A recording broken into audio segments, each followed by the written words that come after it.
ดึกเอ่ยดึกแล้วน้องเอ่ยน้องแก้วหลับแล้วหรือยังถ้าหากเจ้ายังหินฟังเสียงเพลงพี่กรอมน้องเอ๋ยเจ้าอยู่คนเดียวน้องเอ๋ยเจ้าอยู่คนเดียวอยู่คนเดียวภายในห้องนอนก่อนลำตาลงน้องจงอย่าลืมไหว้วอนสวดมนต์ขอพรเทพเทวา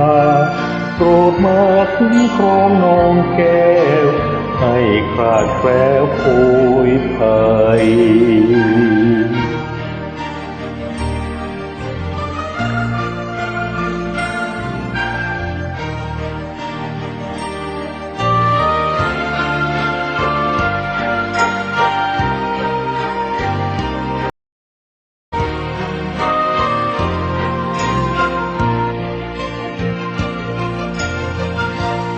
ป่า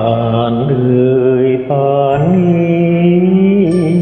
น้องเอ่ยน้องพี่อยู่ดีหรือไรเมื่อยามหลับไหลน้องนอนฝันถึงใครเล่าโอ้เจ้านอนอยู่คนเดียวโอ้เจ้านอนอยู่คนเดียวอยู่คนเดียวอย่านอนเศร้ากล่ำเถิดคนดีแล้วคอยต่อพี่รุ่งเช้าเจ้าหลับฝันเห็นพี่บ้างไหม